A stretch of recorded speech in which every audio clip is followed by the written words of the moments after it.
Hello and welcome to another first for us here at MSGS. We've tried our hand obviously at trailer reactions, and now I thought I would do a video review of a movie that I've seen. And of course the big movie out today, or this week even, is Guardians of the Galaxy Volume 2. Now, of course, it's 3 years since 2014's Guardians of the Galaxy Volume 1, which saw director James Gunn bring the, I would say, pretty much unknown Marvel property to the MCU on the big screen. He, of course, had Chris Pratt, Dave Bautista, or Vin Diesel, obviously doing the voice of Groot. Now, I'm a geek, self-confessed geek, and a comic book fan, but I will admit that I knew nothing about the Guardians of the Galaxy prior to 2014's Guardians of the Galaxy Volume 1, but I loved the film. It was probably one of my favourite Marvel movies to date. And now, before we get into this review of Volume 2, I should just point out that I am a DC fanboy. Always have been, always will be. But with that said, I have to admit that in terms of movie output in the last 5-6 years, I'm going to have to side with Marvel. Because DC have not yet done a movie that I really enjoyed.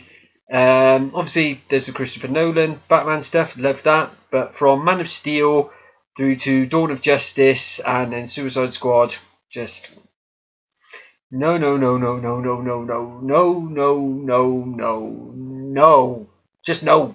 Just stop doing it. If you're going to make films like that, just concentrate on your animated stuff because that is pretty awesome. So Marvel have been doing great with their movies, but I have to admit that I am getting slightly fatigued with the number of superhero movies that are out. Doctor Strange was okay, but pretty dull, and I had no real excitement for anything that was coming out in the superhero genre this year until I saw the trailer for Thor Ragnarok, which blew me away, and I've watched countless times, and I cannot wait for that film. Anyway, I digress. Let's get back to Guardians of the Galaxy Volume 2, which takes place a couple of months, I believe, after the end of the events of Guardians of the Galaxy Volume 1. Film begins where, I should just point out, spoilers in this review. I am going to break down the plot and tell you what I think. So if you haven't seen the film, turn off this video now and come back to it later, or don't. It's completely up to you. So we begin back 34 years prior to the events of Guardians of the Galaxy Volume 1, and we see Peter Quill, aka Star-Lord's mum. She is living large and loving life with Kurt Russell, whose name we aren't given, but obviously later on we're going to find out what he's called. And he shows her this strange alien flower. We don't know what the importance of that is or the relevance of that is until later on in the film. But from that little interlude, we then skip to the present day of the Guardians, 34 years later, when the Guardians of the Galaxy are about to battle a huge space monster that's coming to eat the batteries that belong to the Sovereign, who are a race of gold aliens that live. I've read up about them because I didn't know about them before. They are manufactured or genetically modified or genetically manufactured alien beings so that they are perfect. So anyway, the Guardians fight this monster, and this is where we get our first problem, because whilst the battle is going on in the background, we get about 5 minutes of Groot dancing around, baby Groot I should point out, dancing around to the tune Mr. Blue Skies, which obviously where I'm living at the moment, Birmingham, is the theme tune of Birmingham City FC. So Blues fans will love that, but I get what they're trying to do. They're trying to make it look like Baby Groot's cute. They're trying to appeal to the crowd that love the dance bits to the Jackson 5, I think it was, at the end of Guardians of the Galaxy Volume 1. It just feels really forced. Like, yeah, we've got Baby Groot and we have to do something cool with him, so we're going to shove him down your throats and we're going to have him dance around for 5 minutes and you're going to love it. It's going to be amazing. And it's not bad, don't get me wrong. It's not terrible, but it just felt really forced, and unfortunately there's a lot of this film that just feels really forced. So they beat the monster, they go to the aliens, they get their bounty, which turns out to be Nebula, which of course is Gamora's sister, They're taking her off to collect a bounty on her head, but Rocket has stolen some batteries because Rocket is Rocket. I should point out, Rocket is one of the standouts of this film. He gets a lot more time devoted to him than he did in the first film. We get a lot more of his character and why he acts like he acts.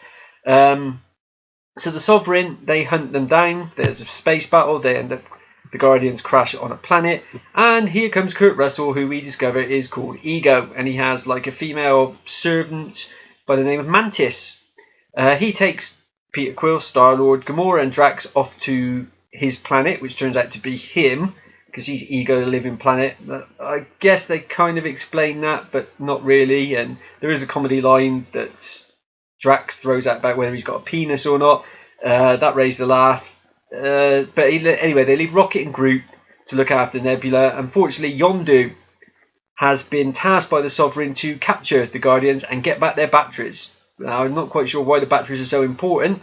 Maybe they're the Duracell of the future, and they're few and far between, and people need them to power whatever it is gold aliens need powered. So Yondu turns up. This is one of those moments where we get Rocket kicking the crap out of loads of people for a while until he gets cool. Yondu's people turn on him, so he then becomes a prisoner of the Ravagers. Sylvester Stallone's in there for a little bit prior to this, but it's not really important.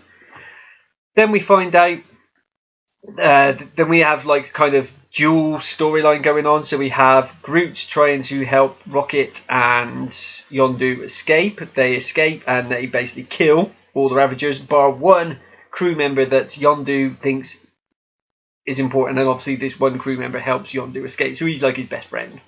And then they get this weird relationship where we see sort of like the parallels between Yondu and Rocket starts to look inside, internal monologues to himself about, maybe he shouldn't be the wisecracking, couldn't care less raccoon that he is.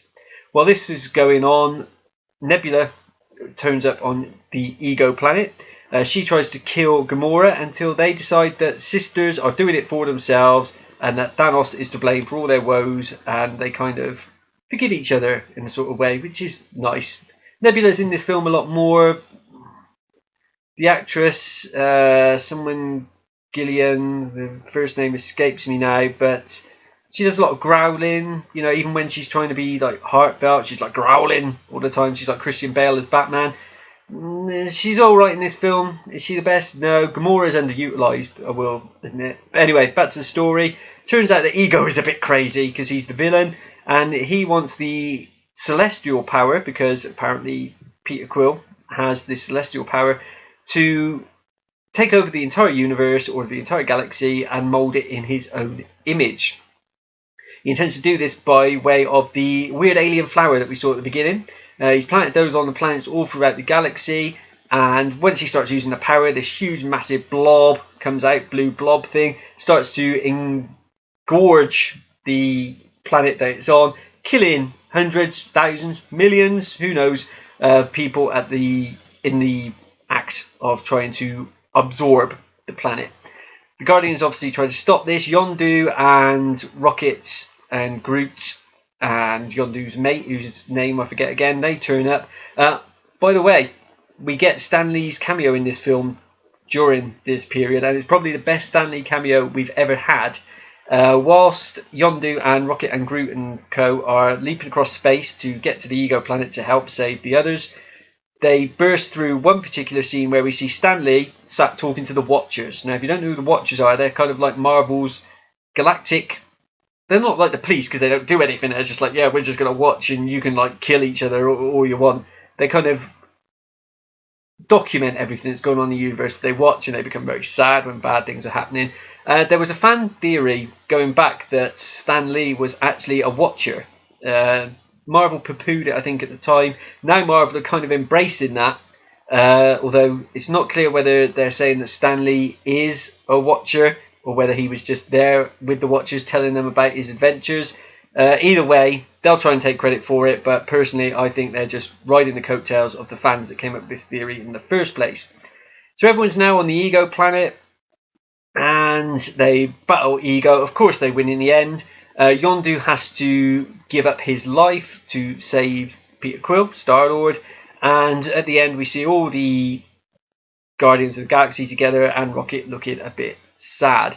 Now the main theme of this movie is obviously family.